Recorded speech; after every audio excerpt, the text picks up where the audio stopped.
So there's two reasons why we need to be able to protect the rhino. I'm going to tell you the first reason now, and I'll tell you the second reason at the end of my talk.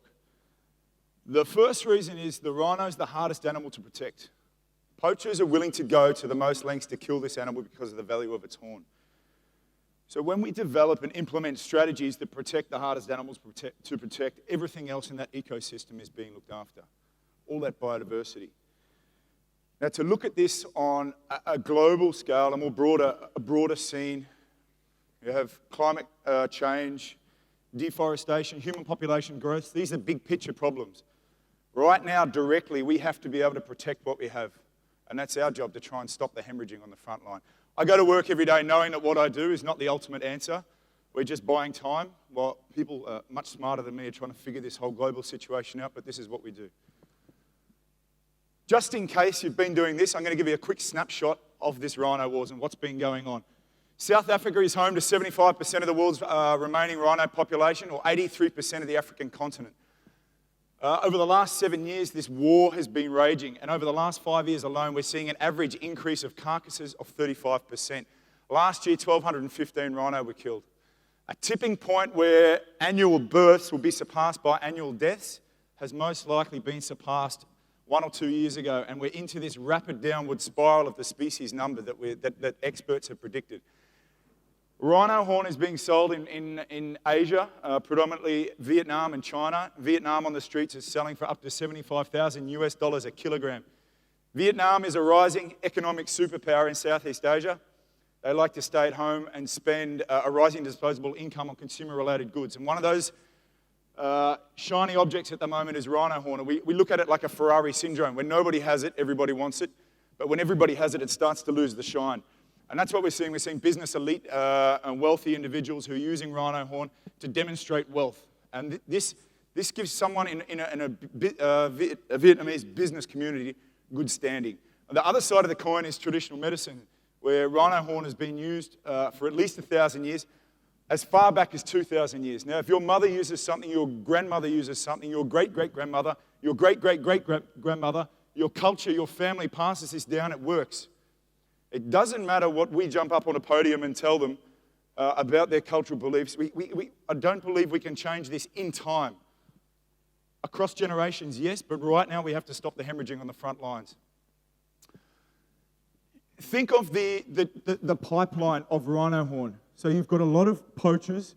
Okay, the horn then comes through this pipeline. It's going from Asia and it's going from Africa and coming out to Asia.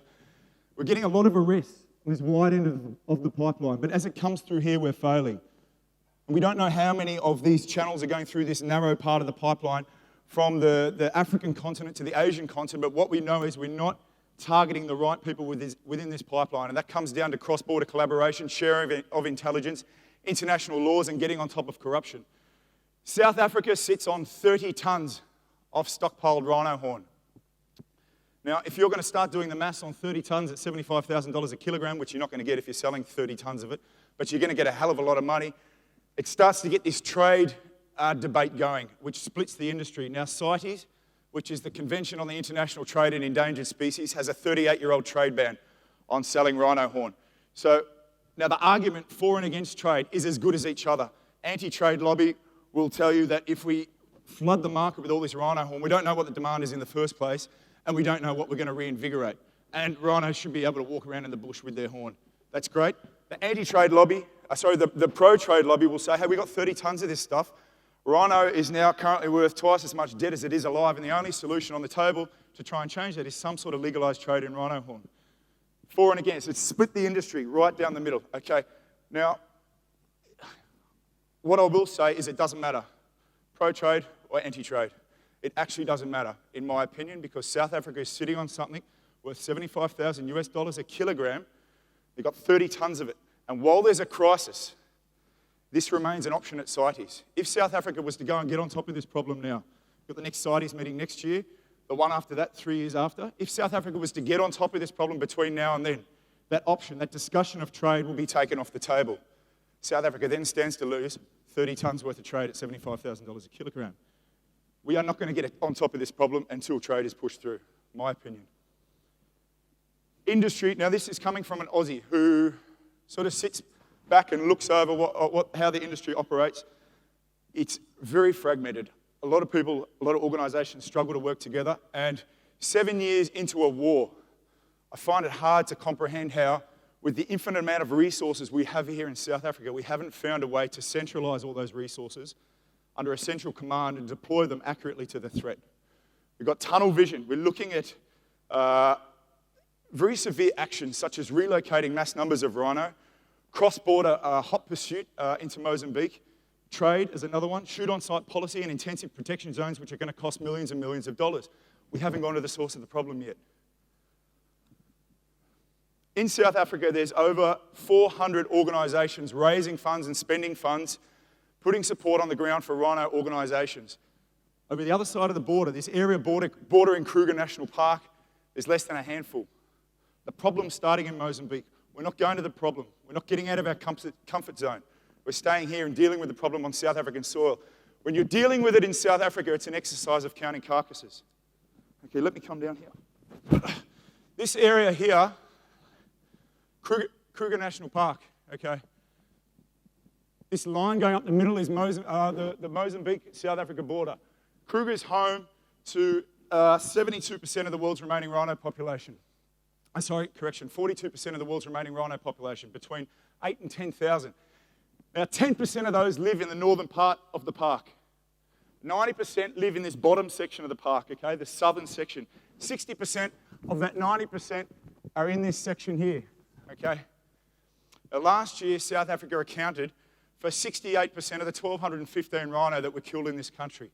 Okay, who wants to have a guess where 80 to 90% of the poachers that did that poaching came from? Anybody? They came from Mozambique. Okay. They come through this area here, the Greater Lubongo Conservancy, mostly. This is the most critical piece of land on the planet for rhino conservation. But there's only 3 organisations, NGOs, trying to put funding in to assist these landowners in here. It's a collection of reserves made up, form the Greater Lubongo Conservancy. It's about 2,500 square kilometres.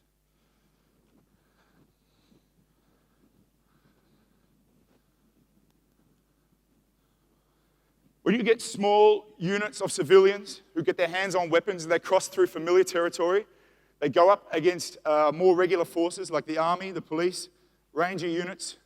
They conduct attacks, raids, ambushes. They then go back away from a less mobile force, go back through familiar territory and melt in the local population. That's called guerrilla warfare. Okay? There are 2 ways to win a guerrilla war. A scorched earth policy, or you get the hearts and minds of the local population. It's the only 2 ways. Read that, please. That's the most important thing to know about this entire war that's going on.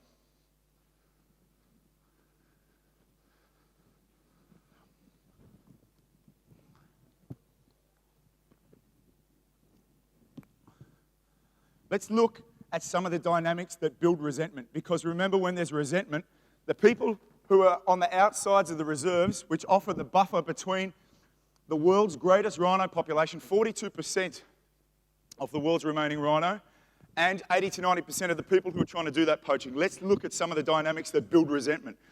Resettlement.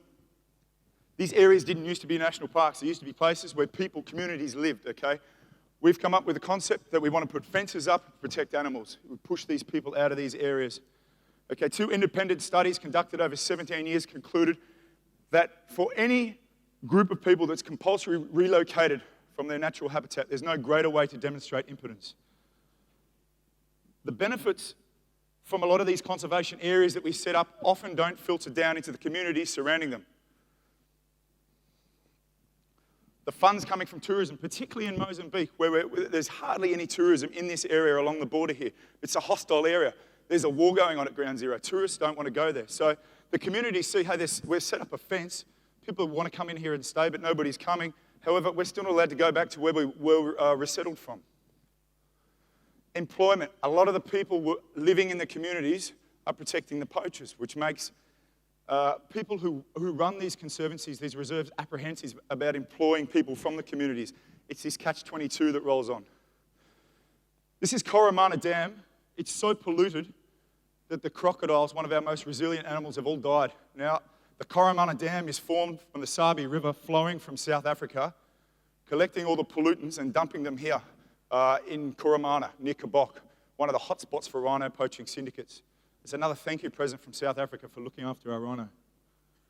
Human-wildlife conflict. So the fences we set up to protect the animals, excluding the local population, their crops are raided by the animals, which we're perceived to be putting on a higher pedestal than the people surrounding these areas. They come in and they raid the crops. They'll take cattle, they take goats, and they're very often not, what's the word? Compensated in any way. And we like to think of rhino poachers as savages, okay? How can they do this to a rhino? And it's disgraceful. The eyes of a rhino poacher, wildlife and livestock are the same thing. So the disconnect from a rhino to a rhino poacher is probably the same disconnect as someone who goes to the supermarket here and picks up a slab of meat off the shelf. We can't turn around and say, we can't try and use the moral angle with these guys and say you shouldn't be doing it. We need to look after rhino. That lady you saw on the earlier slide, Marita Mutakani, her son was killed in Kruger National Park late last year. She's one of 400 mothers who have suffered a similar fate. So when your sons, your brothers, your uncles are all coming home in body bags from a foreign country, from trying to put food on the table, you can see how these dynamics start to add towards resentment. And when you have resentment, you don't have the local population on side. When you don't have the local population on side, you don't win guerrilla wars. Retribution. The guy on the left, Biggie Macamero. The guy on the right, Simon Navarra. These photos are taken off Facebook. Two syndicate leaders based out of Masangir, rhino poaching hotspot in Mozambique. These guys, as well as also pumping a lot of money into the local economy when they're coming back from these raids, they're building new homes, they're buying food, they're buying drink, they're putting it on for the local communities. All that money is going into the local economy, which gives more reason for the local population to protect these guys. But on the other hand, the local population who don't side, they also face retribution if they do speak out. What makes it easy for these guys, these communities, to go into Kruger National Park and poach? A very porous border running the entire way down, all the way from Profuri down to Rosano Garcia, the 355-kilometre border with Kruger National Park you can walk through in most places. The proximity of a lot of these reserves, a lot of these towns next to Kruger National Park. Mapulangweni, for example, the second red dot down on the screen over here, is only 12 kilometres from the Kruger border, about an hour running. There's good intelligence coming out of a lot of the reserves in and around Kruger National Park, which will place rhinos. So poachers coming in can go straight to the source. They go and see sangomas to work with traditional medicine to get protection before they go into the park. It's a process where they make a number of incisions down your back and legs. They rub muti in, and that'll make you invisible to bullets, to dangerous animals, and also to rangers. The accessibility of weapons, there's a sense of lawlessness over there as well. It's like a bandito country. Often the authorities are involved in some way, sometimes renting a weapon out. And that gives a sense of mandate that what these poachers are doing is acceptable. And if they do get caught, they're going to be out of jail within a few days. There's insurance from a lot of the syndicate leaders. So if you're killed or arrested while operating in Kruger National Park, your family will be compensated. There's great local knowledge about the area, a generation that has risen in the shadows of civil war, a 16-year civil war. They know this area intimately. They've fought on it. They've spilt blood on it. Their fathers, their brothers, everyone in their family has grown up in that area. They know it. Corruption is ever present. Coming to Africa and getting frustrated with corruptions like going to the beach and getting pissed off with the sand. It's here. We just have to manage it and try and work. We know that it's going to be within the areas that we're operating in. We just have to try and keep on top of it. Keep the rangers who are working on our side motivated, so there's less reason for them to become corrupt. And also, mobile phones. Communications is number one in an operational environment. These poachers now have easy communication with each other as they're going in to do these operations, getting dropped off and picked up. So what does it look like when a poaching operation happens? You have a message that will come out of a place like Kruger National Park saying there's a rhino here. A team will form, usually a regular team unless someone's been killed recently, which usually causes the young guys in the community to celebrate because a position has opened up. They'll recruit a tracker from the area. They'll get a weapon from one of the syndicate leaders, and that's generally how you become a syndicate leader, by owning weapons and renting them out, either for money or for the first kilogram of rhino horn that's been taken. Sore throat. They'll then go and see the Sangoma, and they'll get protection, a way of muti, to guide them through and to protect them from bullets and dangerous animals. They'll then finalise their resources, or their kit, their water, their food. One of the syndicate leaders will drop them up close to the border by vehicle, or if they're accessing across Coronado Dam through the Lobombos and up Sabi River, they'll be taken by boat. They'll then cross an international border, staying in there for up to 3 days, going up against special forces, rangers, police, army. They'll then come back either as a group or separated if there's been a contact, or if they've got a horn, they want to get the horn out faster. They'll then sell the horn and start spending that money in the local community. So where are we now, and where do we need to go? Remembering, this section of land is the most critical piece of land on the planet for rhino conservation. It's the only thing standing between the poachers in Mozambique, the world's largest concentration of rhinos. These are long-term issues. Resolving trade, a divided industry. We need to fight corruption continuously. Attacking that pipeline, that narrow part that's taking the horns from Africa to the Asian continent. The age-old cliche of hearts and minds, which rolls off the tongue so easily but is so very seldom seen put into practice successfully, and particularly not on the scale that we're asking it for it to be. Tougher laws and penalties, which we're seeing in South Africa and also in Mozambique, and demand reduction. Demand reduction, as I said, yes, it's something we need to work towards, but we have to stop the hemorrhaging now. If we don't stop the hemorrhaging now, there's going to be nothing left to work with. So over the last 18 months, I've been working with various stakeholders in the Greater Lobombo Conservancy who were quite fragmented.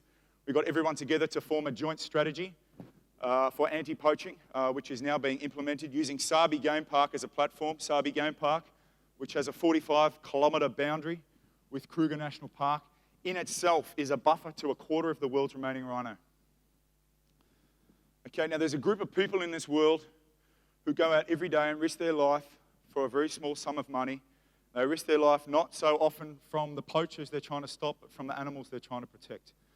And it's a thankless task. And everybody in this room, whatever we do, whatever we're involved with, whether it's hunting, whether it's running a lodge, whether it's running a conservation NGO, it all comes back to one group of people. And that's rangers. These are the guys who are out there right now for up to 14 days at a time risking their life so that we can sit here in these rooms and try and come up with better solutions for these guys. This is how we're trying to help these guys along the border of Kruger National Park. Better comms with Kruger National Park, which we've already established, a project manager on site, an operations room to collect all the data and communications and create a more efficient operation, a central resource registry so we don't have the same issues in this project as what we have in South Africa.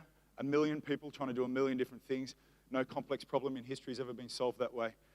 Air support, we've already got an aircraft on the ground, a water asset for Coronado Dam, a QRF, a quick response force that can go out and deploy at the coalface as problems are unfolding. Support for the local police, we've had 150 Fauna Bravia police deployed along this area with automatic weapons who are assisting the operation.